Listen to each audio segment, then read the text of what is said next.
Hi everybody, my name is Chuck Vanderstelt and I'm a real estate agent with Listing Leaders, and I run the real estate website Quadwalls.com, your number one place to go to learn more about Northwest Indiana real estate. I'm here with my October 2022 real estate market update for Northwest Indiana. Let's dive in and take a look, and don't mind the laptop, I'm going to read my notes off of that. For everything that I included in the market update. So, overview of Northwest Indiana real estate housing market and trends right now. In Northwest Indiana, home sales are trending down. Overall, the number of closed homes fell 18% in September of 22 versus September of 21. However, home prices are trending up. Home prices were up in all categories, and we're going to find out how much they were up if you keep watching. I'll get to that in just a minute. The number of homes for sale in Northwest Indiana is trending up, and listing prices for homes for sale in Northwest Indiana are trending up, but at a lower rate than what we've seen in previous months. So now let's take a look at September 2022 and see how things went. We had 1,012 home sales reported to the GNIR Northwest Indiana MLS. Like I said, this is an 18% drop from September 2021 when we had a little over 1,200. So about 218 fewer home sales. Northwest Indiana, looking only at houses sold in September of 22. There were 872 home sales that were houses reported in the GNIR MLS. This is a 20% reduction compared to September last year. Average sale price of these homes was $287,310, and the median sale price was $246,500. These are up 12 and 11% respectively. So another month, double-digit gains on single-family home prices in Northwest Indiana. The average sale price per square foot was up 6% compared to a year ago to $140.72. Looking at Northwest Indiana condos, they had a pretty amazing month. There was a 20% reduction in the number of homes sold, but wait till you hear how much they rose in value. The average sale price for these homes was $238,981, a 28% increase from a year ago. Median sale price was $204,900, a 21% increase from a year ago. Average price per square foot, $151.67, 13% increase from last September. Looking at townhomes and half duplexes, this represented 101 closed home sales in the GNIR MLS, so about 10% of the entire market. And this area actually had 6% more home sales compared to a year ago. Average sale price was $275,302, a 12% increase from a year ago. Median sale price was $260,000, up 3% from September 21.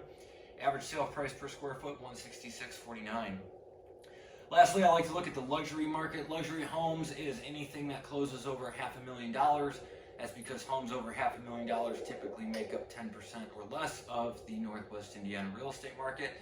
We might need to be changing some metrics very soon because in the month of September, it was homes over $500,000. They made up pretty close to 10% of the market. So that was really interesting to me.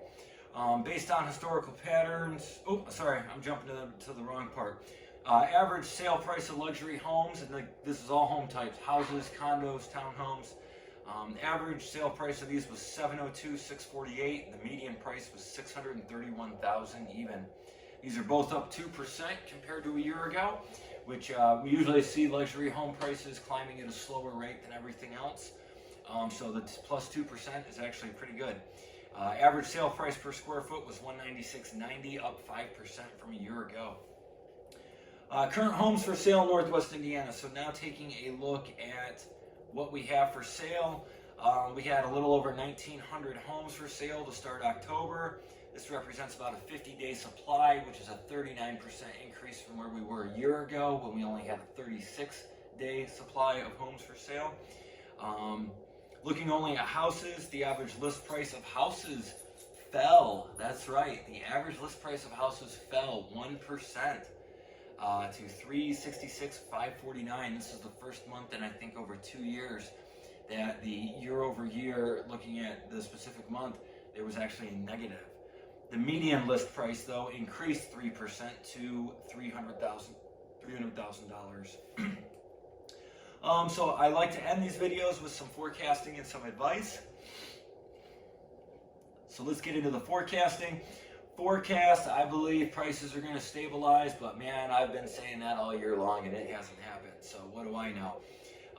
Why do I think they're going to stabilize? I mean, I just don't know how much longer this can go. Yeah, if you actually read the report, you'll see some charts that I have. So what we've got is mortgage interest rates. 21, those mortgage interest rates hovered most of the year right around 3%. We ended September at 6.7, according to the federal government, and it's a very reputable source.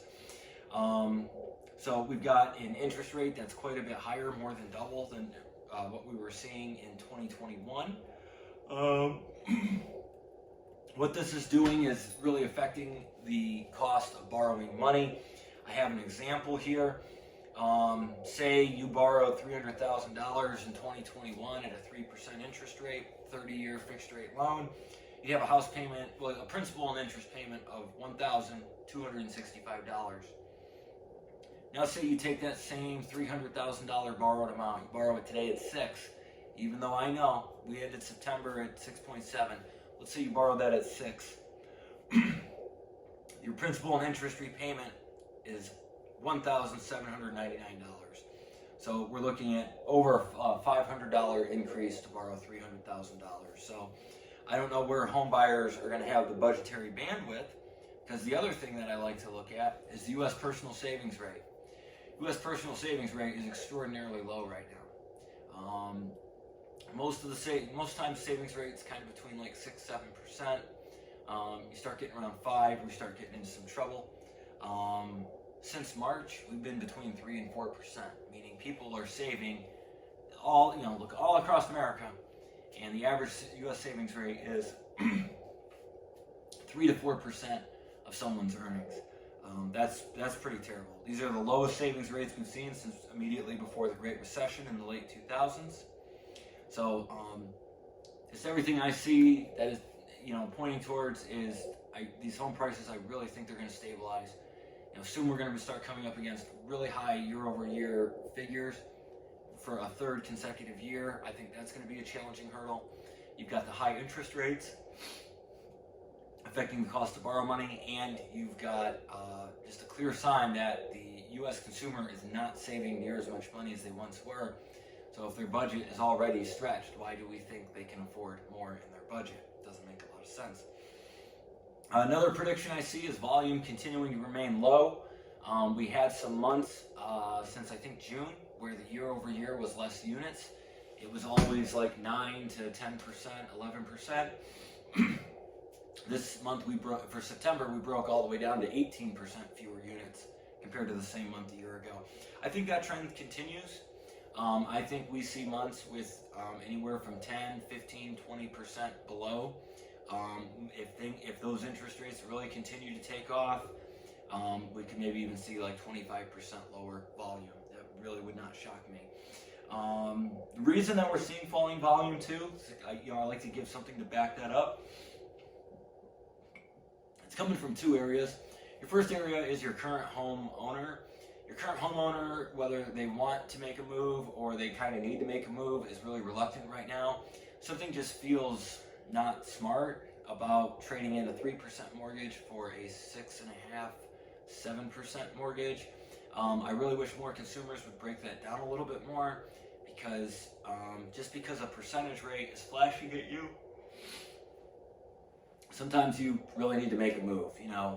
Sometimes a change in a housing situation is just really needed, and you shouldn't let an interest rate completely guide you with everything, and have a little bit more of a long-term view on things. The second is many first-time buyers. A lot of first-time home buyers seem to be trying to wait out the situation. I think that doesn't make any sense. If interest rates fell back down to 3 or 4%, home prices would take off like a rocket all over again. And that really is what would happen. So I think first-time home buyers, they are being reluctant, which will put pressure on volume, but I think it's a mistake. Inventory expands, but it will yield. Inventory will continue to increase until we top out at about like a 65 days of inventory. I imagine we'll get to that probably sometime around Thanksgiving or first week of December. When we get to that, there'll be more equilibrium in the market, with home buyers and sellers being on more even footing. I will say though, high quality homes that look excellent and are put on the market at a fair and reasonable price are still selling extraordinarily quickly. Some advice for home sellers and home buyers. I'll start with home sellers. If you got a major life event going on or just something that's kind of pushing you towards selling your home, sell your home. It's the same thing I've been saying for about 2 years now. The home prices just keep doing well. At some point, it's got to break down a little bit because of, again, the high cost of borrowing money, the low U.S. personal savings rate, and possibly just people not getting like raises and those types of things that can support higher and higher prices. So, home prices are still extraordinarily strong, and there haven't really been any losses across the board. So if you want to get ahead of that, sell your home. Don't start thinking, oh, it's October, and then it's November and December, and then it's the winter, and nobody buys a home in the winter. I actually have my best months in the winter most years. So winter is a plenty active, busy season, and you actually can do a lot better by being the contrarian and selling when you think you shouldn't be selling because your competition is a lot different and a lot less. If you're interested in selling your home, visit quadwalls.com/sell. That's quadwalls.com/sell. You can see the unbelievably low real estate commission fees that I offer. It's all right there on the site, so you know exactly what you're paying for your real estate commission fee. It's based on the list price of your home. The higher the price of your house, the lower the percentage that you pay. And then for home buyers, really encourage you to get out there. I see some good opportunities. I see a fair amount of homes that might be a little bit overpriced, so they're probably having some slow activity and low activity. You could come in, make an offer, you will end up buying it at a fair price because it really is a pretty fair and efficient market. And you'll have a lot easier time doing it. No bidding wars and all that. A lot of that's kind of fallen by the wayside, especially if a home's overpriced. Don't ignore the market. Don't let a 6 or 7% interest rate make you say, I'm not buying a house no matter what. Sorry, I'm talking faster than I'm breathing, so I keep yawning, sorry. To just completely block out buying a home based on the interest rate just really doesn't make sense to me. If you're wanting to buy a home because you're not happy with your living situation or you're paying rent, as long as you're not a homeowner, you're not building any equity, you're not, having those different benefits of home ownership, which it's mainly building equity, but it does a lot for your just kind of like personal strength, well-being kind of thing. Just like being in that homeowner column, you just feel more rooted. If interest rates fall, you can always, as long as you still qualify, you can refinance and get into a lower payment without changing the purchase price. And I assure you, if you're trying to wait this out in the hope that interest rates fall, if interest rates were to fall dramatically, home prices will take off again. We see interest rates at 6.7 to end September, and home prices still went up. I mean, people really have to understand that. This interest rate is double what it was all throughout 2021. And home prices still are going up. So to try to wait it out really kind of seems like a fool's errand. Get out there, start looking at homes. Fall and the late fall, early winter, amazing time to buy a home. If all you are doing is buying, it is the absolute best time. I also think a lot of people trading up from a smaller home to a larger home could do really, really well right now. Small homes have appreciated at phenomenal rates the last 2 years, and they're still really strong. I think where you're seeing any weakness in the market is the higher priced stuff, just because of what the interest rates are. So trade up people too. You're in a 3-bedroom, 1-bathroom right now, 1,500 square feet. You want to trade up to a 4-bedroom, 2.5, 3-bathroom, start getting up there 2,300 square feet above ground. right now, great time to be in the market and really be going after it. So visit quadwalls.com. We've got all the homes for sale in Northwest Indiana that are available. They're on my website. We've got our home finder assistant where you can tell us exactly what you're looking for, and we can help you find it. We have an amazing app that will help you look for homes and send you text alerts when new homes come on the market. You can go to the App Store or the Google Play Store and get the Quadwalls app. Feel free to reach out to me. My name and phone number and all my contact info is all over the website. You can use our chat window. You could fill out a contact form. If you're on Facebook, send us a message. If you're on YouTube, you can leave a comment and we can find you and reach out to you. You might not want to do that because I think the public can see those, but find a way to reach us. We'd love to help you. So again, my name's Chuck. I'm a real estate agent in Northwest Indiana. And check out quadwalls.com. We offer so many amazing things. Our team is full of amazing real estate agents that work all throughout Northwest Indiana. And for those home sellers, we offer some absolutely amazing real estate commission fees. Save you a lot of money, and you'll get a full feature home selling service just like you would expect to receive. Thank you very much for watching. Oh, if you're watching this on YouTube, subscribe to the channel so you can get more updates when we post new videos. If you're watching this on Facebook, like our page. We're constantly posting really excellent content to help you make better decisions